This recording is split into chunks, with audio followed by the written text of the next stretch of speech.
70 jours déjà que les graines de tomates ont été semées et aujourd'hui elles sont devenues des plants robustes qui commencent déjà à atteindre bien 60 cm de hauteur. On devine les toutes premières fleurs, prémices de récolte abondante de belles et grosses tomates et j'ai déjà hâte, vous doutez bien, de les croquer à pleines dents. Le fait que les nuits soient moins froides fait que de suite les plants accélèrent leur croissance. Il est temps de les tuterer, les attacher à leur support.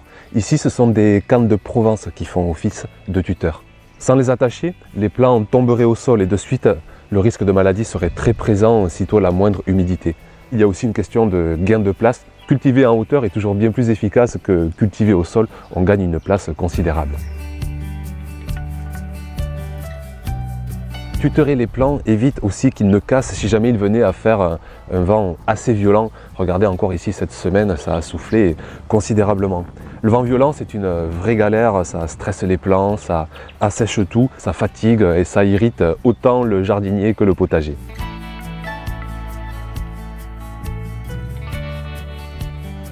Il est aussi venu le temps de tailler les plants de tomates. Alors je sais que c'est un sujet hautement sensible, nombreux jardiniers ne supportent pas que l'on intervienne sur les plants, que l'on y laisse de petites cicatrices. Je comprends d'ailleurs complètement ce ressenti, cette façon de jardiner vraiment entièrement au naturel. Mais ici, je préfère tailler les plants pour plusieurs raisons. Le plant est mieux structuré, il grandit plus en hauteur, il prend moins de place, il est plus oxygéné aussi. La récolte est plus facilitée.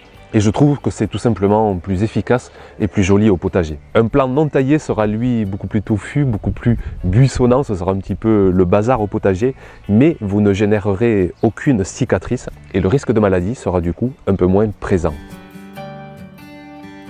Pour tailler votre plant, il faut couper ce que l'on appelle les gourmands. Ce sont des tiges secondaires qui poussent à l'aisselle des feuilles, on le voit bien ici à l'image. Si on laisse ces gourmands se développer, ils vont devenir aussi épais et aussi grands que la tige principale et votre plant de tomates va devenir un véritable buisson. Ici, au potager, je taille la plupart des gourmands, mais j'en laisse aussi quelques-uns, surtout une fois que les plants ont dépassé un bon mètre de hauteur. Si on laisse un seul gourmand se développer et que l'on coupe les autres, le plant de tomate va alors se développer sur deux tiges principales.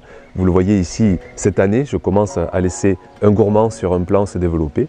Et regardez, l'année dernière, on voit bien ici un plant adulte se développer sur deux tiges principales. Honnêtement, la différence en quantité de récolte n'est pas significative. De laisser deux tiges, on ne va pas récolter 2 fois plus de poids de tomates. Les fruits sont un peu plus petits en moyenne et au final, le poids total sur le plant est sensiblement le même. De tailler ces gourmands, en plus, vous allez pouvoir démultiplier gratuitement vos plants de tomates. Si vous coupez un gourmand qui s'est déjà bien développé, vous pouvez le mettre directement en terre, mais dans ce cas-là, il faudra vraiment bien arroser et vous allez avoir un nouveau plant de tomates qui va se développer. Vous pouvez aussi mettre vos gourmands dans un verre d'eau, le temps qu'ils développent des racines, ensuite en godet et ensuite en terre. Et là aussi, vous aurez donc des nouveaux plants de tomates et ça de façon totalement gratuite. J'en fais toujours quelques-uns dans la saison fin mai, début juin. De cette façon, ce sont des plants de tomates qui vont arriver à maturité un peu plus tard dans la saison et ça me donnera des récoltes bien tardives. Mais pour cela, il faut quand même avoir un mois de septembre, un mois d'octobre assez doux, voire assez chaud pour que les tomates aient le temps d'arriver à maturité. Les plants de tomates cerises, eux, supportent très bien de ne pas être taillés pour la simple et bonne raison que les fruits sont tout petits.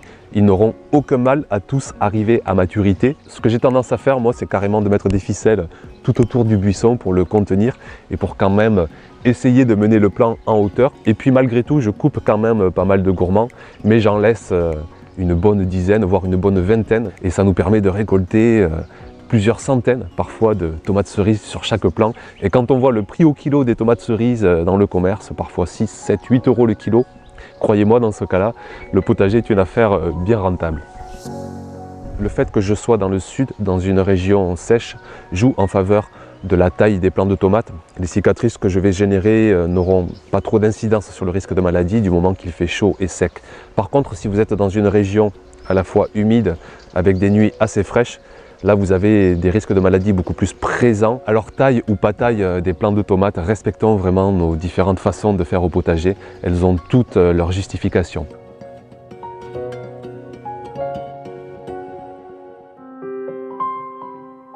Les blettes, qu'on appelle aussi bêtes ou poirées selon les régions, Mais quelle que soit leur appellation, c'est une culture très jolie. Et quand on sème des blettes multicolores au potager, ce sont des couleurs assez éclatantes. Pour l'anecdote, cette parcelle, ça devait être normalement des betteraves. Mais finalement, aucun doute, le semencier s'est trompé, ou peut-être moi avec une mauvaise manipulation. Surtout que les betteraves et les blettes ont des graines très ressemblantes, qu'on appelle d'ailleurs des glomérules. Heureusement pour moi, j'ai quand même semé d'autres betteraves sur plusieurs endroits du potager. D'ailleurs, regardez celle-ci, la Golden Burpee.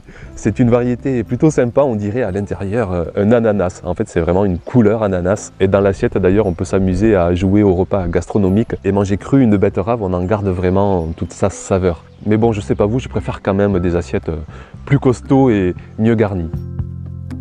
Les blettes d'ailleurs, c'est aussi quelque chose en cuisine. L'avantage du potager, c'est qu'on passe direct du panier à l'assiette et c'est important de garder cette fraîcheur quand on a affaire à des légumes feuilles comme la blette. Ça se cuisine comme des épinards, le goût est un peu plus fin, assez différent quand même. Ou sinon, nous ici, on adore les cuisiner en quiche, et une quiche aux blettes du potager avec quelques tranches de mozzarella. Croyez-moi les amis, ça vaut vraiment le détour. On a semé il y a presque 3 mois maintenant les carottes.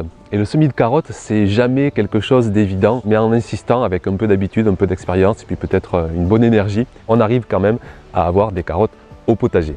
J'avais semé sur une parcelle sur laquelle j'avais rajouté du sable, une bonne demi-brouette de mémoire sur 1 mètre carré. Et j'ai fait un semis aussi en comparaison sur une parcelle sans rajout de sable. Pour l'instant, je ne vois pas beaucoup de différence, mais il me tarde vraiment de récolter. Et d'ailleurs, on ne va pas attendre longtemps. Regardez, on devine les carottes qui sortent de terre, et cela sur les 2 parcelles. Pour l'instant, c'est une belle réussite, je croise les doigts. Vivement les récoltes d'ici 15 jours, 3 semaines pour les premières carottes. Pour information, vous pouvez très bien semer des carottes en ce moment, et cela durant tout l'été. La plus grosse difficulté, ce sera de maintenir une bonne humidité sur votre semis. Mais de semer en ce moment, ça nous permettra d'avoir des récoltes pour tout l'automne, voire pour tout l'hiver. Et c'est très intéressant dans une quête d'autonomie alimentaire en légumes sur l'année. La culture de fèves arrive maintenant à pleine maturité, les cosses sont bien grosses et on devine les fèves elles aussi très conséquentes. Je commence à arracher bon nombre de plants et en même temps, bien sûr, j'y cueille les dernières cosses de fèves. Je garde précieusement les plants, je les coupe en morceaux. Je m'en servirai quoi qu'il en soit pour les mettre en paillage ou pour les mettre au compost. C'est de l'or vert pour le potager. D'arracher les plants de fèves, de suite j'ai de la place qui se libère, alors j'en profite immédiatement pour faire un semis de haricots. Avant ça, je travaille légèrement le sol pour lui redonner une bonne texture, un petit coup de grelinette, un petit coup de râteau pour bien émietter le sol. Un arrosage assez conséquent parce que le sol était assez sec avec tout ce vent qu'il a fait ces derniers jours. Et puis je sème tranquillement en poquet de 5 petites graines, et cela sur 2 rangées.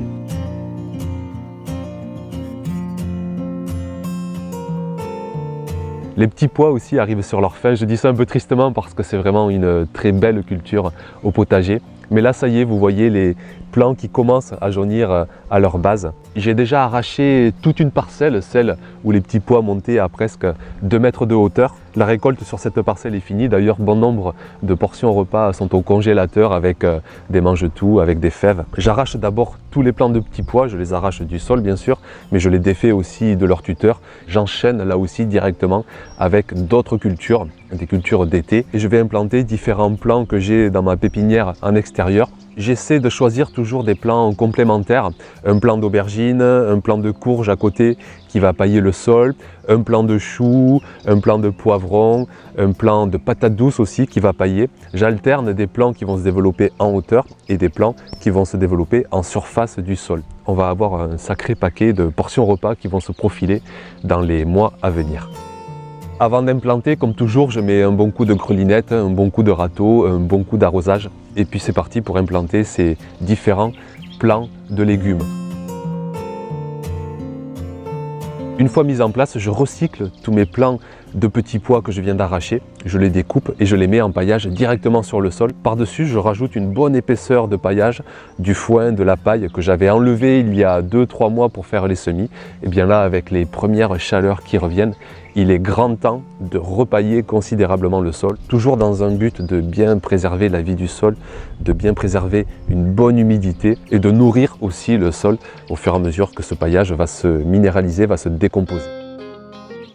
vous dis à dimanche prochain, le programme est déjà presque complet. On parlera de courges, des premières courgettes, du maïs, des tournesols, du tunnel végétal, où déjà certaines cultures commencent à atteindre le sommet, je vous en dis pas plus.